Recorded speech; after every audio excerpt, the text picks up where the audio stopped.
Merci Seigneur Jésus pour aujourd'hui. Merci pour ta protection et préservation. Saint-Esprit, je suis prête. Ma bouche est prête. Viens et parle à nous. Au nom puissant de Jésus-Christ. Amen. Bonjour, bonsoir, bon après-midi. J'espère que vous allez bien par la grâce de Dieu. Moi aussi, je suis bien. Je me porte bien.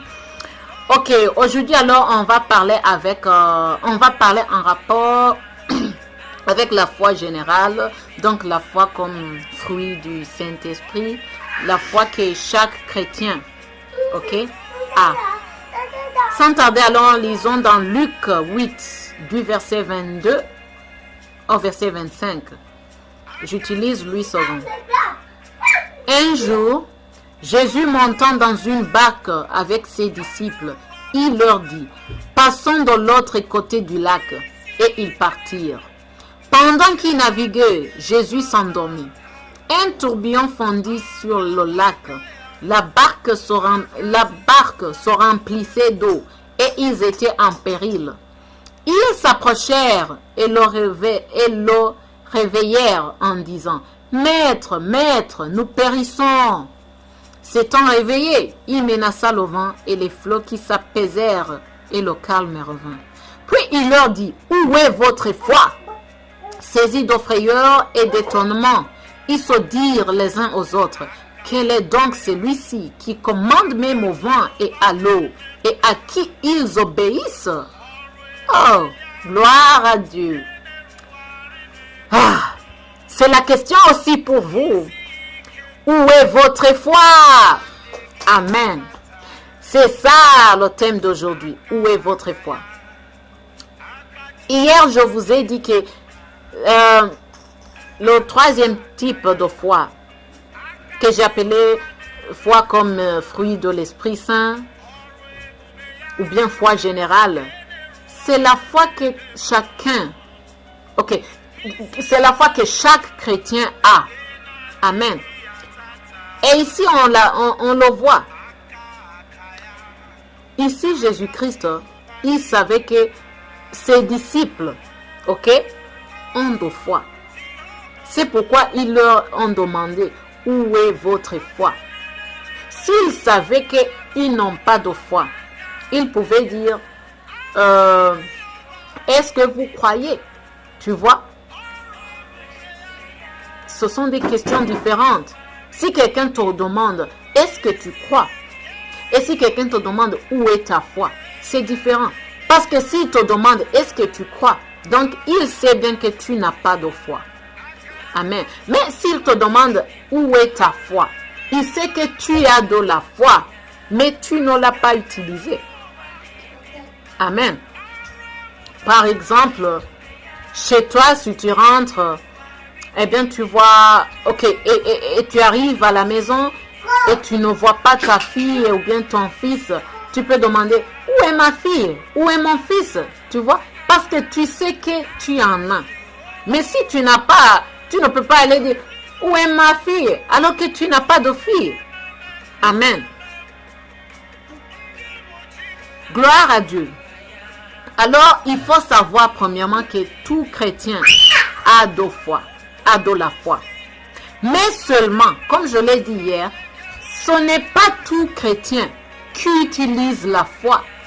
Parce que beaucoup de chrétiens, ils laissent la peur diriger leur vie. Amen. Beaucoup de chrétiens laissent la peur diriger leur vie. Et c'est le problème, le grand problème. Avant de partir, avant de partir, ici, verset 22, qu'est-ce que Jésus-Christ a dit? Il leur dit, passons de l'autre côté du lac. Tu vois? Jésus-Christ a dit à ses disciples, passons de l'autre côté du lac. Donc, ils savaient qu'ils vont arriver à l'autre côté du lac. Oui. Souvenez-vous que Jésus-Christ est un prophète. Donc, si c'est qu'ils ne vont pas arriver là, ils pouvaient rester là-bas. Tu vois? Mais il a vu qu'ils vont arriver à l'autre côté du lac. Donc, il a dit, passons de l'autre côté du lac. Amen. Alors, quel est le problème? Ces disciples n'ont pas pensé que au chemin, tu vois, il peut y arriver quelque chose. Donc, ils pensaient que tout va être bien jusqu'à ce qu'ils arrivent là-bas. Amen. Mais ce n'est pas ça qui s'est passé. Voyons ici, verset combien?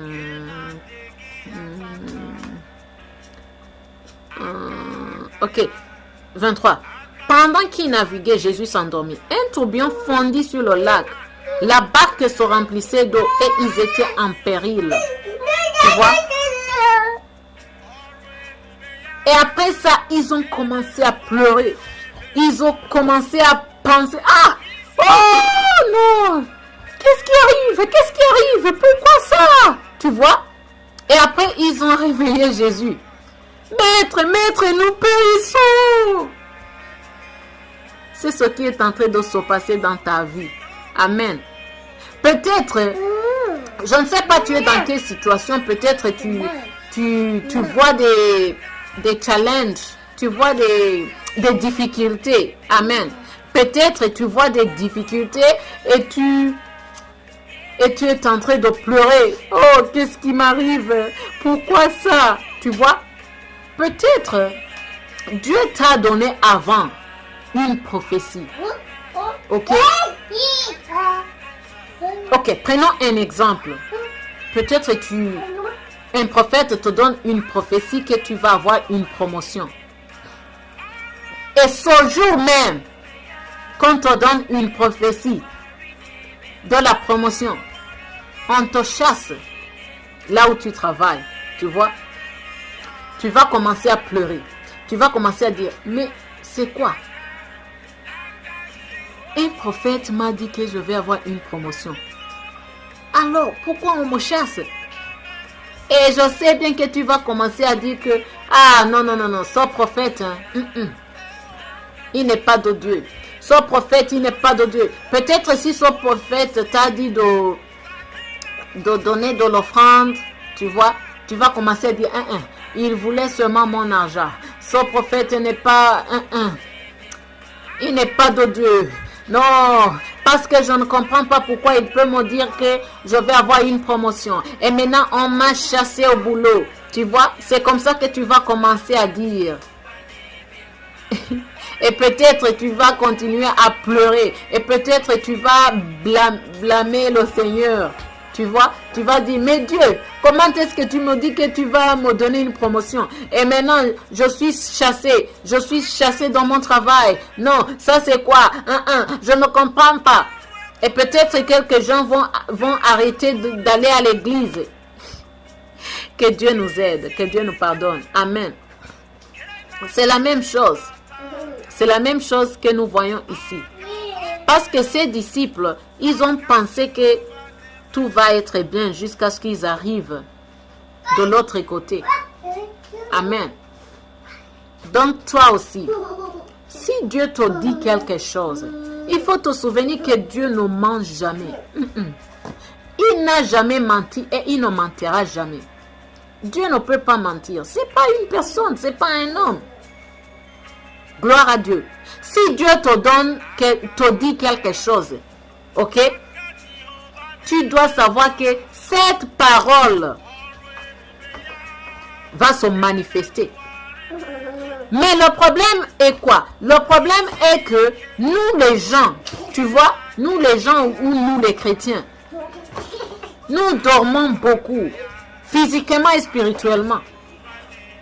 Amen. Nous dormons beaucoup.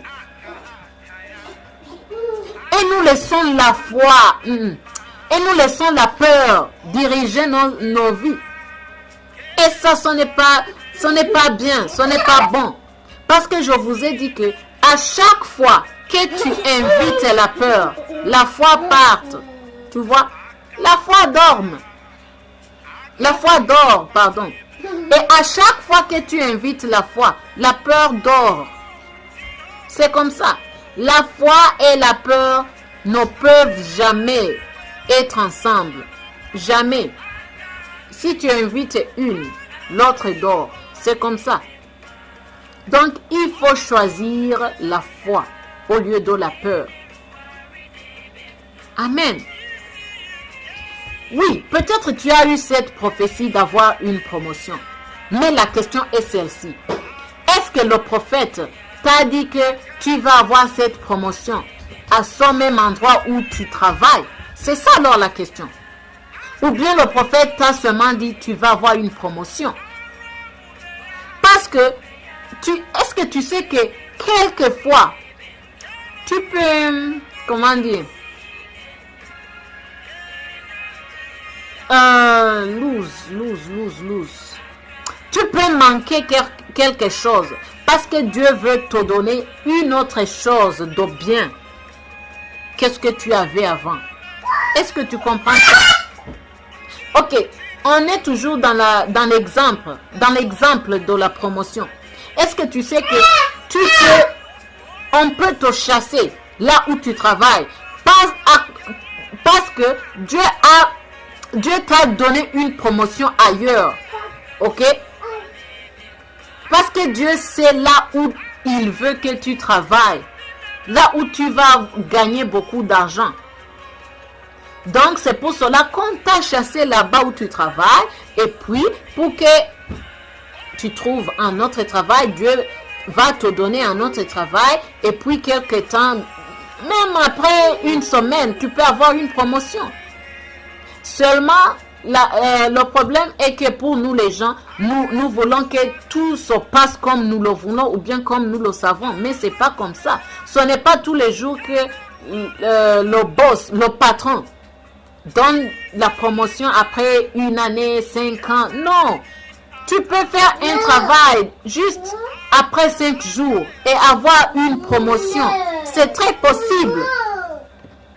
Parce que ça dépend de ce que Dieu a déjà planifié pour toi. Amen. C'est ça. Donc, ce n'est pas tous les jours que tout se passe comme nous le savons ou comme tu le sais. Gloire à Dieu. Donc, continuons. Si Dieu te donne une prophétie, si Dieu te donne une parole, si Dieu te dit quelque chose, tu dois toujours croire en Dieu parce que Dieu ne ment jamais. Mais il faut aussi savoir que ce n'est pas tous les jours que la prophétie se manifeste facilement. Tu comprends ça? Amen. Ce n'est pas tous les jours que la prophétie se manifeste facilement. Quelquefois, tu peux avoir des difficultés au milieu du chemin. Amen. Mais ça ne dit pas que tu ne vas pas avoir ta prophétie. Ça ne dit pas que la prophétie ne va pas se manifester. Amen. C'est nous les gens, c'est nous les chrétiens qui pensent que lorsque nous avons des difficultés, donc nous concluons que la prophétie ne va pas se manifester. Tu vois? Et c'est pour cela que on trouve que beaucoup de chrétiens pleurent. Beaucoup de chrétiens se lamentent. Tu vois? Beaucoup de chrétiens commencent à blâmer des personnes. Gloire à Jésus-Christ. Aujourd'hui, Dieu te demande où est ta foi. Amen. Où est ta foi? Je ne sais pas. C'est toi qui sais ce que Dieu t'a dit. Tu vois? C'est toi qui sais ta prophétie. La prophétie que tu as eue. Donc, il faut que tu saches que n'importe quelle difficulté, ok? N'importe quelle situation que tu as aujourd'hui, il faut toujours te souvenir de cette prophétie. Et puis, il faut que tu commences à prier. Mais il faut que tu utilises la foi et non pas la peur. Parce que tu ne peux jamais recevoir avec la peur. Non. La peur peut te faire je ne sais pas comment le dire. La peur peut te diriger de faire quelque chose qui n'est pas bon. Amen. Et qui fait même que tu manques cette prophétie. Donc, à chaque fois que Dieu te dit quelque chose, il faut que tu commences à prier. Parce que tu ne sais pas. Tu ne sais pas ce qui va se passer au milieu du chemin. Amen. Comme on l'a vu ici. Les disciples ne savaient pas que quelque chose peut s'arriver. C'est pour cela qu'ils ont commencé à pleurer. Amen. Et ils ont commencé à réveiller Jésus-Christ. Et Jésus-Christ, il n'était pas heureux parce que il savait qu'ils ont de la foi. Donc il se demandait, mais pourquoi vous n'utilisez pas votre foi? Pourquoi vous-même, vous ne pouvez pas dire, toi, je te commande de faire ceci, ceci, ceci. Amen. C'est ce que Dieu veut de toi. Quand tu vois des difficultés, il faut que tu commences à utiliser la foi et de prier. Amen. Il ne faut pas seulement pleurer, je ne sais pas faire quoi, parce que je sais que beaucoup de gens commencent à dire que, oh, cette prophétesse ou bien ce prophète n'est pas de Dieu, parce qu'il m'a menti, il a dit ceci, ceci ou cela. Tu vois? C'est ce qui se passe pour beaucoup de gens. Mais c'est pas bon. Gloire à Dieu. Il faut que tu commences à faire quoi? À prier et à utiliser la foi. Amen. Parce que tu as de la foi. Et de plus tu utilises la foi, de plus tu as beaucoup de la foi. Je dis en grande quantité. Mais si tu n'utilises pas la foi,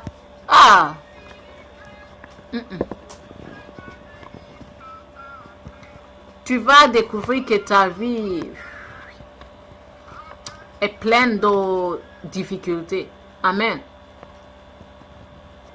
Jésus t'a dit quelque chose. Passons de l'autre côté. Jésus t'a dit que tu vas avoir un enfant. Amen. Par exemple, il y a des gens que quand ils reçoivent de la prophétie, ils pensent que tout va être automatique. Non, quelquefois, tu peux avoir une prophétie qui demande ton action physique. Amen. Par exemple, disons le cas de l'enfant.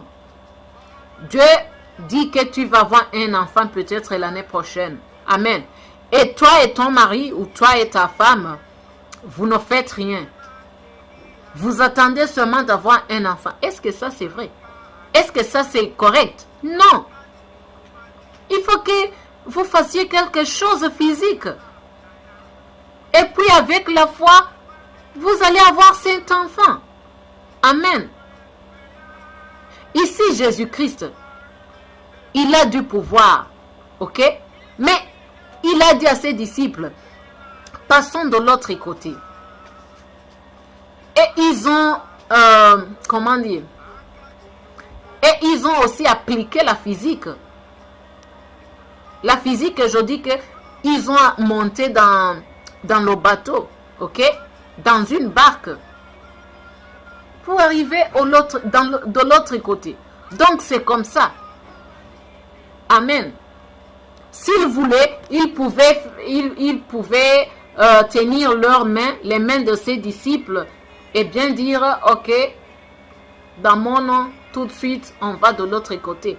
Mais pourquoi il a choisi de montrer dans une barque? Parce qu'il voulait nous montrer que quelquefois, ça demande aussi des actions physiques pour que ta prophétie se manifeste.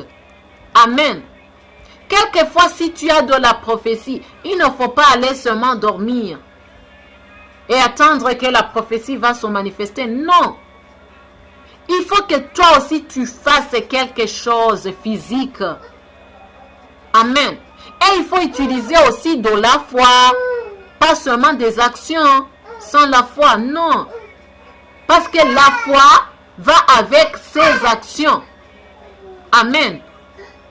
La semaine passée, j'ai dit en rapport avec les actions de la foi. Amen. Donc, il faut savoir que, premièrement, pour que ça soit facile pour vous, premièrement, il faut que tu te souviennes, qu'est-ce que Dieu m'a dit? Quelle est ma prophétie? C'est ça. Deuxièmement, il faut que tu saches que, avant que cette prophétie se manifeste, je peux avoir des difficultés. Quelque chose peut se passer. Est-ce que tu comprends ça? Troisièmement, il faut avoir de la foi que n'importe quoi qui se passe, ta prophétie va se manifester. Gloire à Dieu. Ça aussi, c'est très important. Et après ça, tu vas prier. Ok? Pour ta prophétie. Amen.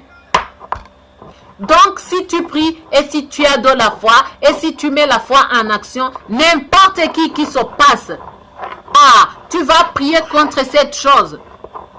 Ok? Comme Jésus l'a fait ici. Qu'est-ce qui s'est passé? Ils approchèrent, verset 24, et le réveillèrent en disant, Maître, Maître, nous périssons s'étant éveillés. Il menaça le vent et les flots qui s'apaisèrent, et le calme revint. Je ne sais pas ce qui est contre toi, ce qui est contre ta prophétie. Mais tu peux menacer ça. Amen. Si c'est une personne ou bien si c'est une chose, tu menaces ça avec les prières et la foi. Eh bien, tu vas avoir ta prophétie. Mais si tu dors, ou bien si tu commences à te blâmer, ou si tu commences à pleurer, tu ne vas pas avoir ta prophétie. Ta prophétie ne va pas se manifester. Amen. Et tu vas continuer à dire, oh, ce prophète est un menteur, cette prophétesse est un menteur, je ne sais pas quoi, Dieu m'a oublié, je ne sais pas quoi. Non, c'est pas comme ça. Dieu ne ment jamais. Amen. Gloire à Jésus-Christ. Dieu t'a déjà dit quelque chose. Il faut que tu saches que cette chose va se manifester. Mais il faut aussi quelquefois que tu pries. Parce qu'il y a des prophéties qui peuvent s'arriver automatiquement. Mais il y a des autres qui ne s'arrivent pas automatiquement. Et il faut toujours savoir que au milieu du chemin, donc avant que ta prophétie se manifeste, n'importe quoi peut se passer. Des difficultés, des dangers, quoi. Mais il faut que tu prie, il faut que tu aies de la foi, il faut que tu menaces toute difficulté, il faut que tu menaces toute personne ou toute chose qui est contre ta prophétie. Amen. Si tu fais comme ça, ta prophétie va te manifester au nom puissant de Jésus-Christ. Parce que ici on l'a vu, toi tu as de la foi. Amen. Dieu aujourd'hui est en train de te demander où est ta foi. Toi ma soeur, toi mon frère, où est ta foi? Arrête de pleurer parce que ce n'est pas la solution. Amen. Ce n'est pas ça qui va faire ta prophétie se manifester. Non. Ce n'est pas ça. Ce n'est pas tes larmes. Amen. Il faut que tu pries. Il faut que tu menaces toute chose qui est contre ta prophétie. Gloire à Dieu. Ici, Jésus-Christ voulait que, comme il a menacé le vent et les flots, il voulait que ses disciples, menacent le vent et les flots. Mais qu'est-ce que les disciples ont fait? Ils ont seulement pleuré. Amen. Ils ont seulement pleuré. Gloire à Dieu. Jésus-Christ voulait que lorsqu'il y a quelque chose qui se passe, il voulait que ses disciples utilisent de la foi.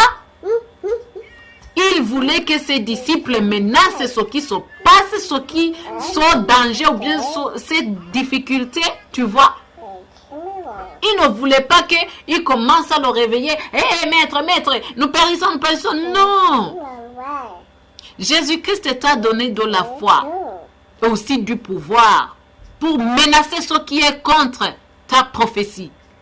Amen. Oui.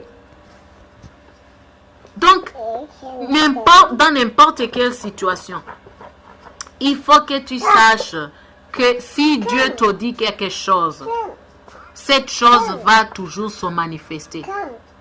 Ça, c'est la première chose. Il faut avoir cette foi. Il faut croire en Dieu. Et deuxièmement, il faut alors que tu pries, ok, en rapport avec ta prophétie. Parce qu'il y a beaucoup de gens qui sont contre ta prophétie. Peut-être tu ne le sais pas, ou bien tu ne sais pas qui sont ces gens, mais il y en a. Même le diable soi-même, il est contre ça. Et il peut utiliser n'importe qui ou n'importe quoi. Il peut utiliser le vent ou les flots, comme on le voit dans la Bible. Donc, ma soeur, mon frère, il faut que tu pries, il faut que tu aies de la foi. Ok? Il faut aussi te souvenir de ta prophétie. Oui. À chaque fois que tu as de la prophétie, écris ça quelque part pour que tu continues à prier. Amen. Puis il leur dit, où est votre foi? Où est ta foi, mon frère? Où est ta foi, ma soeur? Je pense que dès aujourd'hui, tu vas utiliser la foi parce que tu en as. Arrête de dire que tu n'as pas de foi, tu en as. Et de plus tu utilises la foi que tu as, de plus tu as la foi en une grande quantité. Amen. Mais si tu n'utilises pas, tu ne peux même pas savoir que tu en as. Parce que tu ne l'utilises jamais. Gloire à Dieu.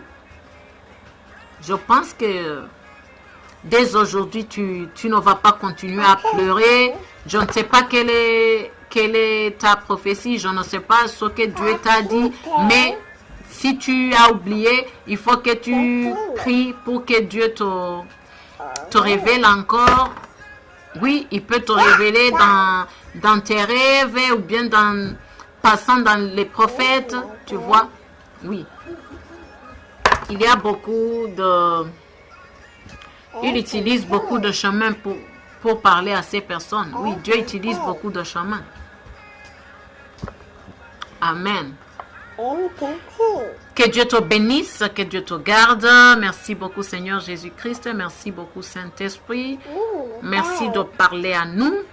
Garde tes personnes, Saint-Esprit. Il faut que tu révèles à tes personnes, oui, en rapport avec la foi et comment utiliser la foi. Et seulement, waouh, n'oublie pas de les bénir abondamment. Merci à toi qui m'as suivi. Je t'aime, mais souviens-toi que Dieu t'aime beaucoup plus. Seigneur Jésus-Christ, je t'aime. Saint-Esprit, je t'aime. Bye. Au revoir.